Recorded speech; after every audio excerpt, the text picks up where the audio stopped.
السلام علیکم، کیسے ہیں آپ لوگ؟ میں ہوں عمران اور میرا آج کا ٹاپک ہے آزادی میں 8 لاکھ شہید مسلمان اور بہادر شاہ ظفر۔ اس ویڈیو کو آخر تک ضرور دیکھیے گا، کیونکہ 8 لاکھ مسلمان کے شہید ہونے کے بارے میں بتانے کے ساتھ ساتھ ایک ایسے مسلم بادشاہ کے بارے میں بھی بتاؤں گا جس نے سلطنت قربان کر دی، بادشاہت قربان کر دی، بیٹے قربان کر دیے، لیکن ہمیشہ ہمیشہ کی انگریزوں کی غلامی کو بالکل بھی قبول نہیں کیا۔ اب کون سمجھائے ان نفرت پھیلانے والوں کو کہ مسلمان اس دیش سے کیا لوٹ کر لے گئے اور کیا قربان کیا۔ امید ہے کہ آپ کو میرا لاسٹ ٹاپک آزادی میں جہاد کا اہم رول پسند آیا ہوگا، اور آپ نے تمام ہندوستانیوں کے دلوں کو ایک دوسرے سے جوڑنے کے لیے اس ویڈیو کو لوگوں تک پہنچایا ہوگا۔ اس بات میں کوئی ڈاؤٹ نہیں ہے کہ بھارت دیش کی آزادی کے لیے تمام مذاہب کے لوگوں نے بہت قربانیاں دی تھی، تب کہیں جا کر ہندوستان انگریزوں کی غلامی سے آزاد ہوا۔ لیکن اب اسلام کے ساتھ ساتھ ہندوستانی مسلمانوں کی ہسٹری پر بھی سوالات اٹھائے جا رہے ہیں۔ مسلمانوں کے خلاف غلط فہمیاں پھیلائی جا رہی ہیں۔ ہسٹری سے ہزاروں بڑے بڑے مسلم کرانتی کاریوں کے نام غائب کر دیے جا رہے ہیں۔ نفرتوں کو بڑھانے کی ناپاک کوشش کی جا رہی ہے۔ اسی لیے آزادی میں مسلمانوں کی قربانیوں کو یاد دلانے کے لیے یہ آزادی سیریز شروع کی گئی ہے۔ اگر ہم ایسا نہیں کریں گے تو ہمارے پرابلم سالو ہونے کی بجائے بڑھتے ہی جائیں گے۔ صحیح بتانا صرف مسلمانوں کی ہی ذمہ داری نہیں ہے، بلکہ نان مسلمز کو بھی چاہیے کہ وہ کسی کے بہکاوے میں نہ آئیں، بلکہ قرآن اور محمد صلی اللہ علیہ وسلم کی زندگی کو پڑھتے ہوئے صحیح اسلام معلوم کریں۔ چلیے آتے ہیں آج کے ٹاپک پر۔ آزادی، 8 لاکھ شہید مسلمان اور بہادر شاہ ظفر۔ 18ویں سنچری کے ختم ہونے تک آزادی کے لیے انگریزوں کے خلاف ڈٹ کر لڑتے لڑتے 8 لاکھ سے زیادہ مسلمان شہید ہو چکے تھے۔ اس بارے میں کچھ ڈیٹیلز میں نے اپنے لاسٹ ٹاپک آزادی میں جہاد کا رول میں بتایا تھا کہ کس طرح 1750 کے بعد سے ہی مسلمان انگریزوں کو سرزمین ہند سے پاک کرنے کے لیے اپنی جانوں کی قربانیاں دیتے آ رہے تھے۔ 1957 کی جنگ آزادی میں مختلف ریزنز پر ہندوستانیوں کو کامیابی نہیں ملی تھی۔ اس کے بعد خاص طور پر مسلمانوں اور مسلم علماء سے ظالم اور خطرناک انگریزوں نے کس طرح بدلہ لیا تھا، وہ سن کر آپ تڑپ جائیں گے اور آپ کی روح کانپ اٹھے گی۔ لیکن ساتھ ہی مجھے یعنی آپ کے بھائی کو یہ امید ہے کہ آپ کے مائنڈ اور دل میں اسلام اور مسلمانوں کے بارے میں جو بھی غلط فہمیاں ہیں وہ دور ہو جائیں گی انشاءاللہ۔ انگریز پورے بھارت دیش پر قبضہ کر چکے تھے۔ دیش کے کونے کونے میں انگریزوں کے خلاف دیش واسیوں میں غصے کی لہر بہت بڑھ چکی تھی۔ 31 مئی 1857 کو پورے ملک میں ایک ساتھ جنگ آزادی کا پلان بن چکا تھا، لیکن کچھ علاقوں میں وقت سے پہلے ہی جنگ چھڑ گئی۔ جنگ چھڑنے سے پہلے سے ہی مغل حکومت کے آخری بادشاہ بہادر شاہ ظفر نے اپنی ولولہ انگیز شاعری سے ہندوستانیوں میں آزادی حاصل کرنے کے جذبے کو اور پروان چڑھایا تھا۔ لوگ اب بھی آخری مغل بادشاہ کو ہی بادشاہت کا اہل سمجھتے تھے، اور مغلیہ حکومت کے خلاف انگریزوں کی کامیابی کی خبریں ان کے دلوں میں تیر بن کر پیوست ہوتی تھیں۔ یہی ریزنز تھے جس کی بیس پر 1857 کی جنگ آزادی کی لیڈرشپ بھی بہادر شاہ ظفر کو ہی کرنی پڑی تھی۔ یہاں پر بھی کچھ پوائنٹس پر سوچنے کی ضرورت ہے کہ اگر بہادر شاہ ظفر کمزور، ڈرپوک اور بزدل حکمران ہوتے تو وہ نہ لوگوں میں آزادی کی شمع کو روشن کرتے اور نہ ہی عوام ان کو اپنا لیڈر سلیکٹ کرتی۔ دوسری جانب حالات پر مسلم علماء کی بھی گہری نظر تھی، اور ایسے حالات میں جہاد کے فتووں نے بھی اہم رول ادا کیا تھا۔ علامہ فضل حق خیر آبادی نے حالات کو دیکھتے ہوئے ہی انگریزوں کے خلاف جہاد کا فتویٰ دیا تھا، اور خود بہادر شاہ ظفر کے ساتھ اس جنگ میں شامل ہو گئے تھے۔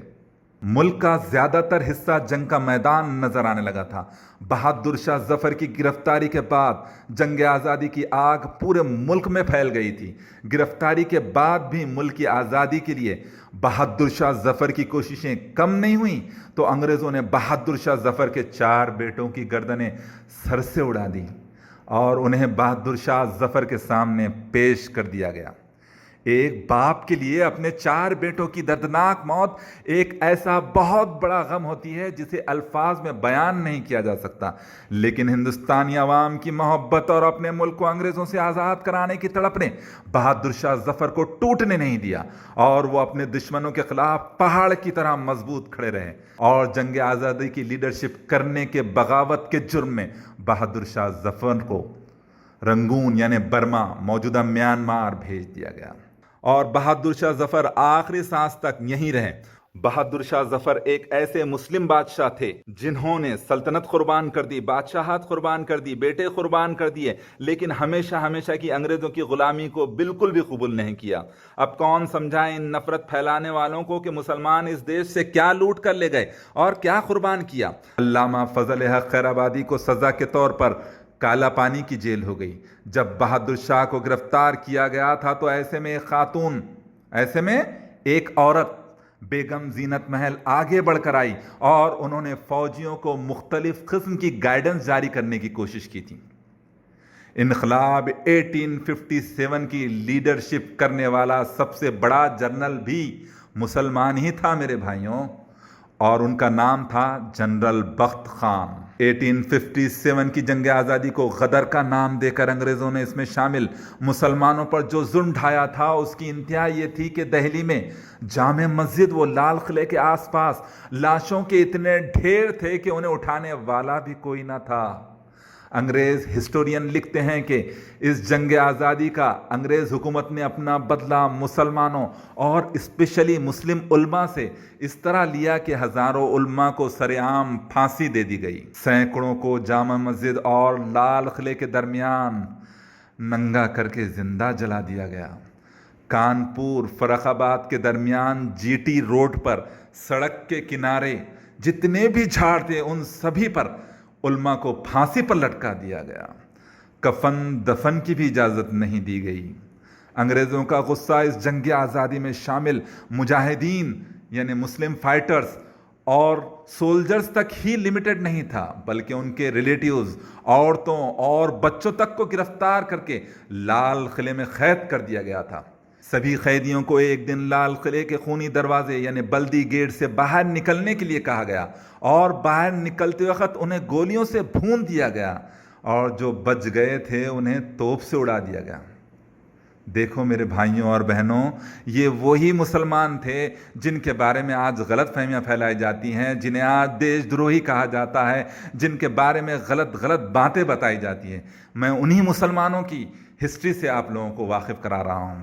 1857 کی جنگ آزادی کے دوران دہلی کے خوریز حالات کو مشہور شاعر غالب نے اپنے لیٹرز اور شاعری میں بیان کیا ہے۔ غالب کے ان لیٹرز کو آکسفورڈ یونیورسٹی نے غالب ہز لائف اینڈ لیٹرز کے نام سے پرنٹ بھی کیا ہے۔ ایک ہسٹورین پنڈت میورام گپتا نے اپنی کتاب مسلم مجاہدین یعنی مسلم فریڈم فائٹرز کے پیج نمبر 220 میں لکھا ہے کہ 1857 کی لڑائی میں 95,000 مسلم علماء کو انگریزوں نے پھانسی دی تھی۔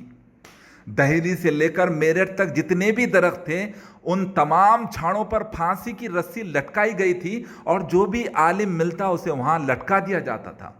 5 لاکھ مسلمانوں کا بے دردی سے قتل عام ہوا۔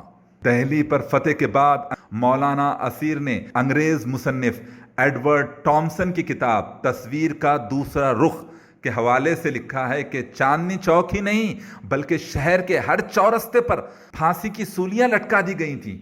جو بھی مسلمان انگریزوں کے ہاتھوں لگ جاتا تو اسے ہاتھی پر بٹھا کر درخت کے نیچے لے جایا جاتا تھا۔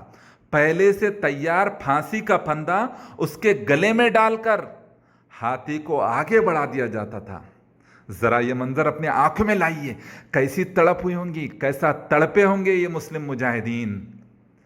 لاش پھندے میں جھول جاتی، آنکھیں ابل پڑتی اور زبان منہ سے باہر نکل جاتی تھی۔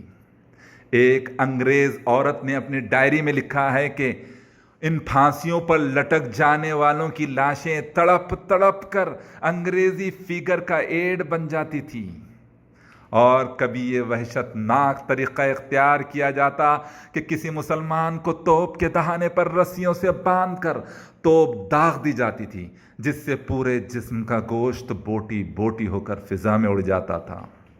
انگریزوں کے خلاف مر مٹنے اور ہر طرح کی قربانیاں دینے کا یہ جوش اور جذبہ مسلمانوں نے انسانوں کی گائیڈنس کے لیے ایک اکیلے رب اللہ کی آخری کتاب قرآن اور آخری میسنجر محمد صلی اللہ علیہ وسلم سے سیکھا تھا۔ مسلمان جانتے ہیں کہ دنیا ختم ہونے کے بعد جب اللہ ہم تمام انسانوں سے حساب لے گا تو یہ پوچھا جائے گا کہ دنیا میں جس زمین پر میں نے تمہیں زندگی دی تھی وہ زمین پر رہنے والے لوگوں تک ایک اکیلے رب اور آخری میسنجر محمد صلی اللہ علیہ وسلم کا میسج پہنچانے کے ساتھ ساتھ پیس، برادرہوڈ، یونٹی کے لیے تم نے کیا کیا تھا۔ یہ سب بتانے کا مقصد یہ بھی ہے کہ تاریخ کو یاد رکھے اور کسی تاریخ بدلنے والے کو یہ ہمت نہ ہو سکے کہ وہ ہمارے ماضی سے کھلواڑ کر سکے۔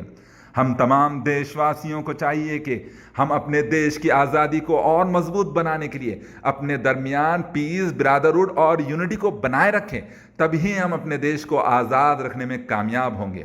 اسی لیے اس ملک کی بھلائی اسی میں ہے کہ پڑھو لکھو انسان بنو، تم بھارت کی پہچان بنو۔ اللہ میرے بھارت دیش کی حفاظت فرمائے، آمین۔